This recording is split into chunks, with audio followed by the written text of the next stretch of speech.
నమస్కారం ఘంటారావానికి స్వాగతం. ముందుగా ప్రధానాంశాలు. తెలుగుదేశం కడప మహానాడు విజయవంతం. రాయలసీమని రాష్ట్రానికి మణిహారంలా అభివృద్ధి చేస్తామన్న సీఎం.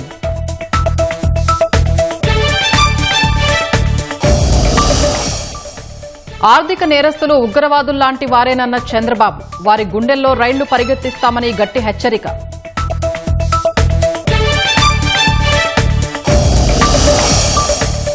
అందరూ అహంకారం పక్కన పెట్టి పనిచేయాలన్న లోకేష్.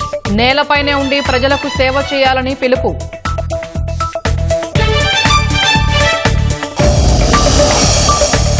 ధనుంజయ రెడ్డి, కృష్ణమోహన్ రెడ్డి, గోవిందప్ప, రాజు కేశిరెడ్డికి కస్టడీ. మద్యం కేసులో 2 రోజులు విచారించనున్న సిట్ అధికారులు.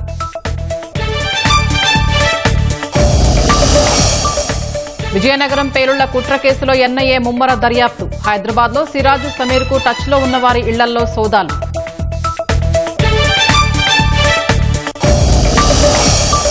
పీఓకే ప్రజలు భారతీయ కుటుంబంలో భాగమే. త్వరలోనే దేశంలో కలిసిపోతారన్న రాజ్నాథ్.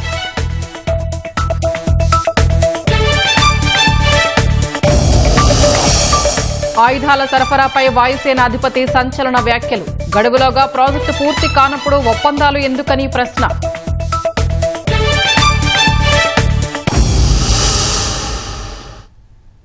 రాయలసీమను రాష్ట్రానికే మణిహారంగా అభివృద్ధి చేసి రుణం తీర్చుకుంటానని తెలుగుదేశం అధినేత చంద్రబాబు ప్రకటించారు. ఇందుకు తన వద్ద స్పష్టమైన బ్లూ ప్రింట్ ఉందన్నారు. కడప మహానాడు బహిరంగ సభకు పోటెత్తిన పసుపు సైనికుల్ని ఉద్దేశించి ప్రసంగించిన చంద్రబాబు వైనాట్లు, గొడ్డలిపోట్లు తెలుగుదేశం రాజకీయం కాదన్నారు. రాజకీయ ముసుగు వేసుకున్న ఆర్థిక ఉగ్రవాదుల భరతం పడతామని హెచ్చరించారు. సామాజిక న్యాయం, సోషల్ రీఇంజనీరింగ్ చేస్తూ పునర్నిర్మిస్తున్న రాష్ట్రాన్ని వైకుంఠపాళీ చేయొద్దని ప్రజలకు పిలుపునిచ్చారు. తమ్ముళ్ళు, ఈ సభలో రాయలసీమ గడ్డమే చెప్తున్నా, రాయలసీమ బిడ్డగా చెప్తున్నా, నా దగ్గర రాయలసీమ అభివృద్ధికి స్పష్టమైన బ్లూ ప్రింట్ ఉంది. ఎడ్యుకేషన్ సంస్థలు, ఇరిగేషన్, హార్టికల్చర్, పరిశ్రమలు, గ్రీన్ ఎనర్జీ, టూరిజం, హైవేలు, పారిశ్రామిక కారిడార్లు, ఇండస్ట్రియల్ నోడుతో రాయలసీమను ఏం చేయాలనో ఒక పక్కా ప్రణాళిక ఉంది. కర్నూలుకి హైకోర్టు బెంచ్ తప్పకుండా ఇప్పటికే రికమెండ్ చేశాం. దీన్ని తెచ్చే బాధ్యత తీసుకుంటామని మరొకసారి హామీ ఇస్తున్నాను. 12వ తారీఖు ఒక సంవత్సరం అవుతుంది. 12వ తారీఖు లోపల కడపలో రాయలసీమ స్టీల్ ప్లాంట్ ప్రారంభం అవుతుందని హామీ ఇస్తున్నా. 6 నెలల్లో కడప హాజ్ హౌస్ ని పూర్తి చేసి మీ అందరికి అందుబాటులో తెస్తానని చెప్పి కూడా నేను మీకు తెలియజేస్తున్నా. ఈ ప్రాజెక్టులు పూర్తి చేస్తూనే ఈ రాయలసీమ రతనాల సీమగా తయారు కావాలంటే పోలవరం, బనకచెర్ల పూర్తి చేయాలి. రాయలసీమను రత్నాలసీమ చేయాలనే ఆలోచనతో ముందుకు పోతున్నాం. గాలేరు, నగిరి, కడప వరకు తీసుకురావడానికి 1000 కోట్లు అవుతుంది. ఇప్పుడే శాంక్షన్ చేస్తున్నామని మీ అందరికి హామీ ఇస్తున్నా. ఈ సంవత్సరమే ప్రారంభిస్తాం. ఇది రాయలసీమ మిషన్. ఇది రాయలసీమకు నేను ఇచ్చే వరం. రాయలసీమ రాబోయే రోజుల్లో రాళ్లసీమ కాదు, పేదరికం ఉండదు, రాష్ట్రానికి ఒక మణిహారంగా తయారు చేసే బాధ్యత నాది. దేశానికి టెర్రరిస్టుల వల్ల చాలా నష్టం. అదే సమయంలో మన రాష్ట్రంలో, మన దేశంలో కూడా ఆర్థిక ఉగ్రవాదుల వల్ల కూడా అంతే నష్టం. అడవులు ఆక్రమించి ఎస్టేట్లు నిర్మించుకుంటారు. కొండల్ని మింగేస్తారు. చెరువుల్ని చెరబడతారు. ప్యాలెస్ల నుంచి ఎస్టేట్ల వరకు అక్రమ సామ్రాజ్యాన్ని నిర్మించుకున్నారు. ఆపరేషన్ క్లీన్ పాలిటిక్స్ తో పాజిటివ్ ప్రోగ్రెస్ పాలిటిక్స్ కు నాంది పలకదాం. అందుకే మళ్లీ హామీ ఇస్తున్నా, ఎవరైతే ఎకనామిక్ టెర్రరిస్టులు ఉన్నారో, ఆర్థిక ఉగ్రవాదులు ఉన్నారో, వాళ్ళ గుండెల పైన రైళ్లు పరిగెత్తే విధంగా చేసే బాధ్యత మీ నాయకుడిగా నాదని మరొకసారి మీ అందరికీ హామీ ఇస్తున్నా. రాబోయే మహానాడుకి భూ సమస్యలు పూర్తిగా పరిష్కారం చేసి మీకు అండగా నేనుంటానని మరొకసారి హామీ ఇస్తున్నాను. చాలా మంది అన్నారు, మీ రాష్ట్రంలో ఒక భూతం ఉంది, మేము రావాలంటే భయం ఉందంటే ఆ భూతాన్ని శాశ్వతంగా భూస్థాపితం చేస్తున్నాం. స్వేచ్ఛగా మీరు రండి, మీకు అండగా ఉంటానని హామీ ఇచ్చాను. మళ్లీ చెప్తున్నా, I am with you, I am with youth. యువతే నా బలం, యువత మీదనే నా ఆశలు. మీరందరూ కూడా కష్టపడండి, నేను చెప్పింది అర్థం చేసుకోండి. మిమ్మల్ని పైకి తీసుకొచ్చే బాధ్యత నాది నాది నాదని మరొకసారి హామీ ఇస్తున్నా. మంచి పాలన కొనసాగాలి. అభివృద్ధి అనేది వైకుంఠపాడి కాకూడదు. తమ్ముళ్ళు అర్థం చేసుకోండి. వైకుంఠపాడి జ్ఞాపకం ఉందా స్టోరీ అని మిమ్మల్ని అడుగుతున్నా. పైకి ఎక్కడం, మళ్ళా కిందికి పడడం, మళ్ళా పైకి ఎక్కడం, మళ్ళా కిందన పడడం అవసరమా ఈ రాష్ట్రానికని మిమ్మల్ని అడుగుతున్నా. వైకుంఠపాడి చేస్తారా అని మిమ్మల్ని అడుగుతున్నా. అందుకే మిమ్మల్ని కోరుతున్నా, మంచి పాలన గాని మనం చేసుకుంటూ పోతే వండర్ఫుల్ గా చేయడానికి అవకాశం ఉంటుంది. జూన్ 21వ తారీఖున యోగా అంతర్జాతీయ యోగా దినోత్సవానికి శ్రీకారం చుడుతున్నాం. ఇక్కడ నేను ఒకే లొకేషన్ లో విశాఖపట్నంలో రామకృష్ణ బీచ్ దగ్గర 5 లక్షల మంది ఒకే చోట యోగా చేయబోతున్నారు. ఇది ప్రపంచ రికార్డు. రాష్ట్రం మొత్తం 2 కోట్ల మంది యోగా చేయబోతున్నారు. 20 లక్షల మంది యోగాలో మీరందరూ సర్టిఫికెట్లు తీసుకుంటున్నారు. యోగా మన జీవితంలో ఒక భాగం కావాలి. చరిత్రలో తిరుగులేని విజయాన్ని సాధించామని అహంకారంతో కాకుండా నేల మీద నిలబడి పరిపాలన చేద్దామని తెలుగుదేశం నేతలు కార్యకర్తలకు లోకేష్ పిలుపునిచ్చారు. అధికార గర్వంతో విర్రవీగిన వైసీపీకి ఏ గతి పట్టిందో గుర్తుంచుకోవాలని శ్రేణులకు హితబోధ చేశారు. తెలుగుదేశాన్ని లేకుండా చేస్తామన్న వాళ్ల అడ్రస్సే గల్లంతైందని చురకలు వేసిన లోకేష్ రెడ్ బుక్ అంటే అంత భయం ఎందుకని వైసీపీ నేతల్ని నిలదీశారు. కూటమిలో చిన్న చిన్న విభేదాలు సహజమని అవి మిస్ఫైర్లు, క్రాస్ ఫైర్లు కాకుండా చూసుకోవాలన్నారు. 2029లో మళ్లీ గెలిచేందుకు కార్యకర్తలంతా కృషి చేయాలని పిలుపునిచ్చారు. జెండా బీకేస్తా అన్నారు. వాళ్ళు ఇప్పుడు పార్టీ కార్యాలయానికి టూలెట్ బోటు పెట్టుకుని పారిపోయే పరిస్థితి. పార్టీ లేకుండా చేస్తా అన్నారు. అడ్రస్ లేకుండా పోయే పరిస్థితి. వై నాట్ 175 అన్నారు. ప్రజలు ప్రతిపక్ష హోదా కూడా ఇవ్వని పరిస్థితి. మన బొమ్మలు పెట్టి బాక్సింగ్ చేశారు. ప్రజలే ఇప్పుడు ఫుట్బాల్ ఆడుకునే పరిస్థితి. ఏ తప్పు చేయని మన అధినేత చంద్రబాబు నాయుడు గారు బంధించారు. ప్రజలు ఏకంగా ఆ నాయకుడిని ప్యాలెస్ లో పెట్టి తాళాలేసి లాక్ చేసే పరిస్థితి. తల్లిని చెల్లిని మెడబట్టుకుని బయటికి ఎంటేసింది ఎవరు? సొంత బాబాయిని లేపేసింది ఎవరు? జే బ్రాండ్లు అమ్మి పేదల రక్తం దాగింది ఎవరు? బల్ల కింద ఉన్న ఎర్ర బటన్ నొక్కి ప్రజల్ని బాధింది ఎవరు? అందరూ ఎర్ర బుక్ అని ఏడుస్తున్నారు. ఎందుకయ్యా అంత ఏడుపు? నేను ఆనాడు చెప్పిందేంటి? ఎవరైతే చట్టాన్ని ఉల్లంఘించి ప్రజల్ని కార్యకర్తలు ఇబ్బంది పెట్టారో చట్టపరంగా వాళ్ళ పైన యాక్షన్ తీసుకుంటానని నేను చెప్పా. ఎర్ర బుక్ అంటే ఒకడికి గుండుపోటు వచ్చింది. ఎర్ర బుక్ అంటేనే ఒకడు బాత్రూమ్ లో కాలు జారి చెయ్యి ఎర్రగొట్టుకున్నాడు. ఇంకొకడు ఏమయ్యాడో మీ అందరికి తెలుసు. అర్థమైందా రాజా? అర్థమైందా రాజా? ప్రజలకు దగ్గర అవ్వాలి. అహంకారం, ఈగో పక్కన పెట్టుకోవాలి. అహంకారం ఉంటే ఏమవుతుందో మనందరం చూసాం. 151 సీట్లు ఏమైంది? 11 అయ్యాయి. అందుకే నేలపై ఉండాలి, ప్రజలకు సేవ చేయాలి. అధికారంలో ఉన్న ప్రతిపక్షంలో ఉన్నట్టు మనం అందరం వ్యవహరించాలి.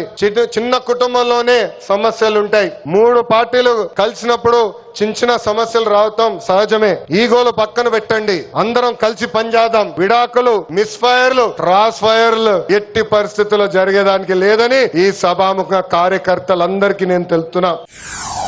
మనకి ప్రజలు ముఖ్యం. వాళ్ళ ఆనందం, వాళ్ళ సంతోషం ముఖ్యం. అహర్నిశలు కష్టపడాలా, వాళ్ళకి అందుబాటులో ఉండాలా. తిరిగి 2029లో మళ్ళీ కూటమి ప్రభుత్వాన్ని గెలిపించాలని ఈ సభాముఖ కార్యకర్తలందరూ తెలుపుకుంటూ ఎప్పుడు మా ఇంటి తలుపు మీకోసం తెరుచుంటాయి. విజయనగరం ఉగ్ర కుట్ర కేసులో జాతీయ దర్యాప్తు సంస్థ ఎన్ఐఏ దర్యాప్తు వేగవంతం చేసింది. సిరాజ్ సమీర్ కస్టడీలో రాబట్టిన సమాచారం ఆధారంగా హైదరాబాద్లో 4 చోట్ల సోదాలు చేసింది. సికింద్రాబాద్లోని సమీర్ నివాసంతో పాటు పాతబస్తీలో 2 చోట్ల పోలీసుల సాయంతో తనిఖీలు చేసింది. సిరాజ్ సమీర్తో టచ్లో ఉన్న వారిపై దృష్టి సారించింది. సమీర్తో సిగ్నల్ యాప్లో కాంటాక్ట్లో ఉన్న వ్యక్తి ఇంట్లోనూ సోదాలు చేసింది. ఆ సోదాల్లో ఎలక్ట్రానిక్ పరికరాలు స్వాధీనం చేసుకుంది. సమీర్తో సంప్రదింపులు జరిపిన వరంగల్కు చెందిన మరో వ్యక్తి ఇంట్లోనూ ఎన్ఐఏ సోదాలు చేసినట్లు తెలుస్తోంది. సిరాజ్ సమీర్లకి పేరుళ్ల కుట్రకు ఎవరు ఆదేశాలిచ్చారు, వారు ఇంకెవరితో టచ్లో ఉన్నారనే విషయంపై ఎన్ఐఏ కూపీ లాగుతోంది. ఈ దిశలో వారిద్దరినీ మరోసారి కస్టడీకి తీసుకోవాలని భావిస్తోంది. వైసీపీ హయాం నాటి మద్యం కుంభకోణం కేసులో నిందితుల్ని సిట్ కస్టడీకిస్తూ విజయవాడ ఏసీబీ కోర్టు ఉత్తర్వులిచ్చింది. ఈ కేసులో ప్రధాన నిందితులైన కెసిరెడ్డి రాజశేఖర రెడ్డి, విశ్రాంత ఐఏఎస్ ధనుంజయ రెడ్డి, జగన్ మాజీ ఓఎస్టీ కృష్ణమోహన్ రెడ్డి, భారతీయ సిమెంట్ డైరెక్టర్ గోవిందప్ప బాలాజీని 2 రోజుల పాటు కస్టడీకి అనుమతించింది. ఉదయం 8 నుంచి సాయంత్రం 6 గంటల వరకు న్యాయవాది సమక్షంలో విచారణ జరపాలని ఉత్తర్వుల్లో పేర్కొంది. మద్యం తయారీదారుల నుంచి ప్రతి నెల 60 కోట్ల రూపాయలకు తగ్గకుండా వసూలు చేసి సుమారు 3,000 కోట్ల వరకు తాడేపల్లి ప్యాలెస్ పెద్దలకు చేర్చినట్లు గుర్తించిన సిట్ వాటిని ఎక్కడికి తరలించారో నిందితుల్ని కస్టడీలో ప్రశ్నించనుంది. రేషన్ అక్రమ రవాణాను అరికట్టేందుకే వాహనాలను పక్కన పెట్టి దుకాణాల ద్వారా సరఫరా చేయాలని నిర్ణయం తీసుకున్నట్లు పౌర సరఫరాల శాఖ మంత్రి నాదెండ్ల మనోహర్ తెలిపారు. జూన్ 1 నుంచి రాష్ట్రంలో 29,760 రేషన్ డిపోల ద్వారా సరుకులిస్తామన్న ఆయన విజయవాడ మధురానగర్లో ఈ పోస్ట్ మిషన్ ఎలక్ట్రానిక్ కాటా పనితీరు పరిశీలించారు. ప్రతి నెల 1 నుంచి 15వ తేదీ వరకు ఆదివారాల్లో కూడా రేషన్ షాపులు పనిచేస్తాయని చెప్పారు. వాళ్ళు 3 షాపులకు ఒక వ్యాన్ ఉండేది. ఆమె పక్కనే ఆమెను అడిగాను, ఇదే బెటర్ అండి, ఎందుకంటే వ్యాన్ వస్తే మాకు తెలిసేది కూడా కాదు, వ్యాన్ల కోసం ఎదురు చూస్తుండేవాళ్ళం అని చెప్పారు ఆమె పెద్ద ఆమె. ఆ విధంగానే ప్రజలందరూ కూడా ఎదురు చూసేది ఏంటంటే మాకు ఇది సౌకర్యంగా ఉంది, ఏ టైం అంటే ఆ టైం మేము పోయి తెచ్చుకోవచ్చు, దానికోసం పని మానేసుకుని ఈరోజు వస్తాడు వ్యాన్ అని ఎదురు చూడడం కన్నా దగ్గరే ఉన్న రేషన్ షాప్ దగ్గరికి వెళ్ళి తప్పకుండా సరుకులు తెచ్చుకోవచ్చు అనేది వాళ్ళందరూ కూడా ఎదురు చూస్తారు. రైస్ స్మగ్లింగ్ అనేది ఆంధ్రప్రదేశ్లో జరగనీయకుండా చర్యల్లో భాగంగా ఈరోజు ఈ నిర్ణయం తీసుకుని ముందుకు వస్తున్నాం. మా కమిషనర్ గారు ఒక యాప్ తయారు చేసి ప్రతి షాపులో సరుకులు ఎంతవరకు వచ్చినాయని చూసుకుంటున్నాం. ఇంటి వద్దకే వాళ్ళకి రేషన్ తీసుకొచ్చి వృద్ధులకు, దివ్యాంగులకు ఏ విధంగా మేము సేవా కార్యక్రమాలు చేస్తున్నామో రాష్ట్ర వ్యాప్తంగా రేషన్ డీలర్లు అందరూ కూడా సమాయుత్తమయ్యారు, సిద్ధంగా ఉన్నారు. జూన్ 1వ తారీఖు నుంచి మేము ఉచితంగా బియ్యం అందిస్తాం, అదేవిధంగా పంచదార కూడా అందిస్తాం. ఈ సరుకులతో పాటు సందర్భాన్ని బట్టి, అవసరాన్ని బట్టి ఎప్పుడైతే మార్కెట్లో ధరలు బాగా పెరిగిపోతాయో కందిపప్పు కానివ్వండి లేదా వంట నూనె కానివ్వండి తప్పకుండా ప్రజలకి మంచి కార్యక్రమం ప్రజల్లో తీసుకెళ్ళడానికి ముందుకెళ్తున్నాం. గండికోటను అద్భుత పర్యాటక ప్రాంతంగా తీర్చిదిద్దేందుకు అధికారంలోకి వచ్చిన 3 నెలల్లోనే కేంద్ర పర్యాటక శాఖ నుంచి సుమారు 78 కోట్ల నిధులు మంజూరు చేయించామని కేంద్ర మంత్రి పెమ్మసాని చంద్రశేఖర్ చెప్పారు. జమ్మలమడుగు ఎమ్మెల్యే ఆదినారాయణ రెడ్డితో కలిసి గండికోటను పెమ్మసాని పరిశీలించారు. ప్రాంతాన్ని అద్భుతంగా డెవలప్ చేయాలి, చేస్తే చరిత్ర తెలుస్తుంది, రాయలసీమ బాగుపడుతుంది.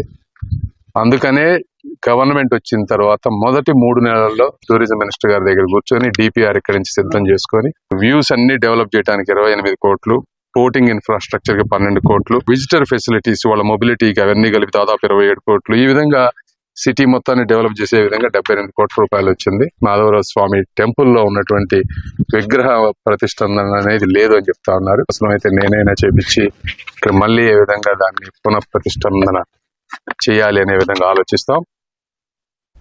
ప్రభుత్వ ఆదేశాల మేరకు ఏలూరు జిల్లాలోని థియేటర్లలో రెవెన్యూ శాఖ అధికారులు తనిఖీలు నిర్వహించారు. ఏలూరులోని Ambika complex, Saibalaji complex, Satyanarayana IMAX, Vijayalakshmi థియేటర్లలో ఆర్టీఓ అంబరీష్ నేతృత్వంలో ఎంఆర్ఓ శేషగిరిబాబు సోదాలు చేశారు. మరుగుదొడ్ల శుభ్రత, టికెట్లు, తినుబండారాల ధరల వివరాలు ఆరా తీశారు. జంగారెడ్డిగూడెం, లక్ష్మీ, రాజరాజేశ్వరి థియేటర్లలోనూ రెవెన్యూ సిబ్బంది తనిఖీలు చేశారు. టికెట్లపై అధిక ధరలు వసూలు చేస్తే కఠిన చర్యలు తీసుకుంటామని హెచ్చరించారు. కైకలూరులోనూ తహసీల్దార్ ఎండీ ఇబ్రహీం ఆధ్వర్యంలో సోదాలు చేశారు. స్నాక్స్ అమ్మే కౌంటర్ దగ్గర కూడా ధరల పట్టిక చూసి కొద్దిగా అధిక ధరలుగా ఉన్నట్టుగా గుర్తించడం జరిగింది. యాజమాన్యాలతో మాట్లాడి అవి తగ్గించి పెట్టమని ఆదేశాలు జారీ చేయడం జరిగింది.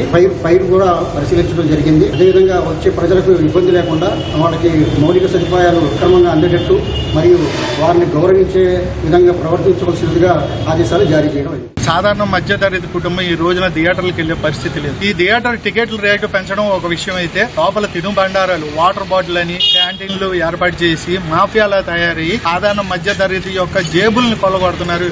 అందుకే ఈ రోజున సాధారణ మధ్యతరగతి కుటుంబాలు థియేటర్లకు రావడం ఎప్పుడూ మానేసి ఓటీటీని నమ్ముకోవడం మొదలుపెట్టారు. మధ్యతరగతి కుటుంబాలు ఈ రోజున సినిమా ఆనందాన్ని పొందే విధంగా రేట్లు రూపొందించి ఏర్పాటు చేయాలని చెప్పి కోరుకుంటున్నారు. నైరుతి రుతుపవనాల ప్రభావంతో రాష్ట్రంలో వారం రోజుల పాటు పలుచోట్ల తేలికపాటి వర్షాలు కురిసే అవకాశం ఉందని విశాఖ వాతావరణ కేంద్రం అధికారి జగన్నాథ్ వెల్లడించారు. కోస్తాంధ్రలోని కొన్ని ప్రాంతాల్లో ఉరుములు, మెరుపులతో కూడిన వర్షాలు పడే సూచనలు ఉందని తెలిపారు. సుమారు 60 కిలోమీటర్ల వేగంతో ఈదురుగాలులు వీచే అవకాశం ఉందన్నారు. మత్స్యకారులు వేటకు వెళ్లవద్దని సూచించారు. నైరుతి రుతుపవనాల యొక్క ప్రభావమే ఉన్నందువల్ల రాష్ట్రంలో రాగల వారం రోజులు చెదురుముదురుగా తేలికపాటి నుంచి మోస్తరు వర్షపాతం పడే అవకాశం ఉంది. రాబోయే 3 రోజుల్లో కొన్ని చోట్ల ఉత్తర కోస్తా జిల్లాల్లోని రాష్ట్రంలో ముఖ్యంగా ఉత్తర కోస్తా జిల్లాల్లో రాబోయే 3 రోజులు ఉరుములు మెరుపులతో కూడిన వర్షం ఉండే అవకాశం ఉంది. దక్షిణ కోస్తా జిల్లాల్లో రాబోయే 2 రోజులు అటువంటి పరిస్థితి ఉండే అవకాశం ఉంది. ఉత్తర కోస్తా తీరం వెంబడి 40 నుంచి 50 కిలోమీటర్లు, గరిష్టంగా 60 కిలోమీటర్ల వేగంతో ఈదురుగాలులు రాబోయే 24 గంటల్లో వీచే అవకాశం ఉంది. దక్షిణ కోస్తా జిల్లాల్లో ఈదురుగాలులు 35 నుంచి 45, గరిష్టంగా 55 కిలోమీటర్ల వేగంతో వీచే అవకాశం ఉంది. రాబోయే 3 రోజులు కూడా అటువంటి పరిస్థితి ఉన్నందువల్ల ఆంధ్ర కోస్తా తీరం వెంబడి మత్స్యకారులు చేపల వేటకు వెళ్లవద్దని హెచ్చరించడం జరిగింది. పాకిస్తాన్ ఆక్రమిత కశ్మీర్లోని ప్రజలు త్వరలోనే భారత్లో కలిసిపోతారని రక్షణ మంత్రి రాజ్నాథ్ సింగ్ అన్నారు. పీఓకే ప్రజలు కూడా భారత్లో భాగమన్న ఆయన త్వరలోనే వారు సగర్వంగా భారతీయులమని చెప్పుకుంటారని విశ్వాసం వ్యక్తం చేశారు. ఉగ్రవాదానికి పాలు పోసి పెంచిన పాకిస్తాన్ ఇప్పుడు దాని పరిణామాల్ని అర్థం చేసుకుంటోందని వివరించారు.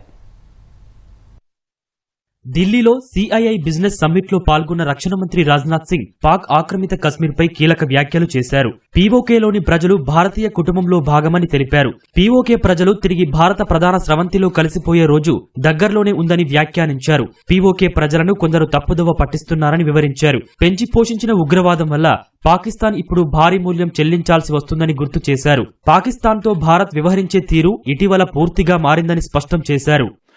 तो आतंकवाद का कारोबार चलाना कास्ट इफेक्टिव नहीं है, बल्कि उसकी एक भारी कीमत अदा करनी पड़ सकती है. इसका अंदाजा, इसका अनुमान आज पाकिस्तान को हो चुका है. हमने आतंकवाद के खिलाफ भारत की स्ट्रेटजी और रिस्पांस दोनों को रीडिजाइन और रीडिफाइन किया है. हमने पाकिस्तान के साथ अपने इंगेजमेंट और स्कोप ऑफ डायलॉग को रीकैलिब्रेट किया है. अब जब भी बात होगी केवल आतंकवाद पर बात होगी, पीओके पर बात होगी. साथियों, मैं मानता हूं कि आज पाक ऑक्युपाइड कश्मीर के लोग हमारे अपने हैं, हमारे परिवार के हिस्सा हैं. हम प्रधानमंत्री के श्री नरेंद्र मोदी जी के एक भारत श्रेष्ठ भारत के संकल्प के लिए पूरी तरह से प्रतिबद्ध हैं और हमें यह पूर्ण विश्वास है कि हमारे वो भाई जो आज हमसे भौगोलिक और राजनीतिक रूप से अलग हैं, वो भी अपने स्वाभिमान, आत्मा की आवाज और स्वेच्छा से భారత్ की ముఖ్య ధార में कभी न कभी స్వదేశీ ఆయుధ రక్షణ సామర్థ్యం భారీగా పెరిగిందని రక్షణ మంత్రి తెలిపారు. 10 ఏళ్ల క్రితం భారత రక్షణ ఉత్పత్తుల ఎగుమతులు కేవలం 1000 కోట్లే ఉండేవన్న ఆయన ఇప్పుడు అది 23,500 కోట్లకు పెరిగిందని వెల్లడించారు. దేశ భద్రత కోసం రక్షణ రంగంలో మేక్ ఇన్ ఇండియా ఎంత కీలకమో ఇప్పుడు తెలుస్తోందన్నారు. ఆపరేషన్ సింధూర్ సమయంలో స్వదేశీ ఆయుధ వ్యవస్థలు ప్రదర్శించిన సామర్థ్యం ప్రపంచాన్ని ఆశ్చర్యపరిచిందని చెప్పారు. ప్రస్తుతం ఫైటర్ జెట్లు, క్షిపణి వ్యవస్థలను నిర్మించడం సహా భవిష్యత్తు యుద్ధ సాంకేతికతలో కూడా ముందడుగు వేస్తున్నామని వివరించారు. భారత వాయుసేన అధిపతి air chief marshal A P Singh సంచలన వ్యాఖ్యలు చేశారు. నిర్దేశిత గడువులోగా ఆయుధ వ్యవస్థల తయారీ, సరఫరా చేయకపోవడం ఇంకా సమస్యగానే ఉందని పేర్కొన్నారు. నిర్దేశిత గడువు ప్రకారం ప్రాజెక్టులు పూర్తి కానప్పుడు ఒప్పందాలు చేసుకోవడం, హామీలు ఇవ్వడం ఎందుకని సీఐఏ సదస్సులో ప్రశ్నించారు. అదే సమయంలో స్వదేశీ రక్షణ వ్యవస్థల సామర్థ్యం పెరిగిందని నౌకాదళం, వాయుసేన అధిపతులు తెలిపారు. ఢిల్లీలో జరిగిన సిఐఐ బిజినెస్ సమ్మిట్ లో air chief marshal A P Singh, admiral Dinesh K Tripathi, DRDO chairman Sameer V Kamat పాల్గొన్నారు. దేశంలో రక్షణ ఉత్పత్తుల పరిశ్రమ సామర్థ్యం పెరుగుతోందని ఈ సందర్భంగా నౌకాదళం, వాయుసేన అధిపతులు అభిప్రాయపడ్డారు. దేశ ప్రజల మద్దతుతోనే పాక్తో మినీ వార్లో గెలిచామని air chief marshal A P Singh అన్నారు. రక్షణ దళాలకు సాధికారత కల్పించడంలో మద్దతు ఇలాగే కొనసాగాలని ఆకాంక్షించారు. సంపాదనలో 10% సమాజం కోసం ఖర్చు చేసే పంజాబీ కమ్యూనిటీలోని దస్వంద్ పద్ధతి మాదిరిగానే దేశంలో రక్షణ పరిశోధనల కోసం ఖర్చు చేయాల్సిన అవసరం ఉందని ఏపీ సింగ్ తెలిపారు. ఒకప్పుడు తాము కోరుకున్న ఆయుధాలను స్వదేశీ సంస్థలు సమయానికి సరఫరా చేయలేవని సైన్యం భావించేదని ఏపీ సింగ్ అన్నారు. అలాంటి సందర్భాల్లో తాము ఎక్కువగా ఇతర దేశాల ఉత్పత్తుల వైపు చూసేవాళ్లమని చెప్పారు. అయితే దేశీయంగా తయారీనే ప్రస్తుత సమస్యలకు పరిష్కారాలు చూపగలదని, ప్రపంచంలో నెలకొన్న పరిస్థితుల వల్ల అర్థమవుతోందని వివరించారు. ప్రస్తుతం పరిస్థితులు కొంత మారినా నిర్దేశిత గడువులో ఆయుధాల సరఫరా జరగకపోవడం ఇంకా పెద్ద సమస్యగానే ఉందని ఎయిర్ చీఫ్ మార్షల్ పేర్కొన్నారు. Timelines is a big issue. That is where that Vachan part comes in. So once a timeline is given, not a single project that I can think of has been completed on time. So this is something where we have to look at. Why should we promise something which cannot be achieved? While signing the contract itself, some of the times we are sure that it is not going to come up. But we just signed the contract. కాలంతో పాటు యుద్ధ స్వభావం అత్యంత వేగంగా మారుతోందని, అత్యంత ఖచ్చితత్వంతో దాడులు చేసే సామర్థ్యం కలిగిన యుగంలోనికి అడుగుపెడుతున్నామని అడ్మిరల్ దినేష్ కే త్రిపాఠి అన్నారు. అందుకు తగ్గట్లు రక్షణ పరిశోధనలు చేయాల్సిన అవసరం ఉందని పేర్కొన్నారు. Sector of warfare has changed rapidly and continues to do so. First, lines between war and peace are increasingly blurred. Secondly, the commercial technologies are democratizing warfare, making it available to non-state actors. And finally, we are moving into an era of mass precision, where highly accurate capabilities and in large numbers both remain important for us. We also know that non-traditional threats, such as acts of terror, can quickly spiral into a wider conflagration and conflict. Use of non-contact warfare, along with space and cyber domains, to wage a conflict with no ceasefires is a reality. రక్షణ పరిశోధన అభివృద్ధికి మరింత నిధులు కేటాయించాల్సిన అవసరం ఉందని DRDO chairman doctor Sameer V Kamath తెలిపారు. ప్రస్తుతం రక్షణ బడ్జెట్లో 5% మాత్రమే పరిశోధన అభివృద్ధి కోసం ఖర్చు చేస్తున్నామని వెల్లడించారు. రాబోయే 5 ఏళ్లలో R&Dకి కేటాయించే నిధులను 10% పెంచుతామని రక్షణ మంత్రి రాజ్నాథ్ సింగ్ హామీ ఇచ్చారని డిఆర్డీఓ చైర్మన్ వివరించారు. తెలంగాణ ప్రభుత్వం సుదీర్ఘ విరామం తర్వాత తెలుగు సినిమాలకు అవార్డులు ప్రకటించింది. 2024 సంవత్సరానికి సహజ నటి జయసుధ నేతృత్వంలోని జ్యూరీ గద్దర్ పురస్కారాల విజేతల్ని ప్రకటించింది. ఉత్తమ చిత్రంగా ప్రభాస్ హీరోగా నటించిన కల్కిని ఎంపిక చేసింది. రెండో ఉత్తమ చిత్రంగా పొట్టేల్, మూడో ఉత్తమ చిత్రంగా లక్కీ భాస్కర్లను జ్యూరీ ఎంపిక చేసింది. ఉత్తమ బాలల చిత్రంగా 35 చిన్న కథ కాదు సినిమా ఎంపికైంది. పర్యావరణం, వారసత్వం, చరిత్ర విభాగంలో రజాకార్ సినిమాను అవార్డుకు ఎంపిక చేశారు. జాతీయ సమగ్రత, సామాజిక ఉన్నత విభాగంలో కమిటీ కుర్రాళ్లు సినిమా గద్దర్ అవార్డుకు ఎంపికైంది. గత ఏడాది కలెక్షన్లు కొల్లగొట్టిన పుష్ప 2లో నటనకు అల్లు అర్జున్ ఉత్తమ నటుడి పురస్కారానికి ఎంపికైతే 35 చిన్న కథ కాదు సినిమాలో నటనకు నివేదా థామస్ ఉత్తమ నటి అవార్డుకు ఎంపికైంది. కల్కి దర్శకుడు నాగశ్విన్ బెస్ట్ డైరెక్టర్ పురస్కారానికి ఎంపికయ్యాడు. సరిపోదా శనివారంలో నటనకు ఎస్జే సూర్య ఉత్తమ సహాయ నటుడు, అంబాజీపేట మ్యారేజ్ బ్యాండ్ సినిమాలో నటించిన శరణ్య ప్రదీప్ ఉత్తమ సహాయ నటి పురస్కారాలకు ఎంపికయ్యారు. మత్తు వదలరా 2కు వెన్నెల కిషోర్ హాస్య నటుడిగా అవార్డు అందుకోనున్నారు. రజాకార్ సినిమాకు సంగీతాన్ని అందించిన బీమ్స్ ఉత్తమ సంగీత దర్శకుడిగా, సిద్ శ్రీరామ్ ఉత్తమ నేపథ్య గాయకుడు, శ్రేయా ఘోషల్ ఉత్తమ నేపథ్య గాయని, ఉత్తమ గేయ రచయితగా చంద్రబోస్ అవార్డుకు ఎంపికయ్యారు. జూన్ 14న హైదరాబాద్ హైటెక్స్ వేదికగా గద్దర్ అవార్డుల ప్రధానోత్సవం జరగనుంది.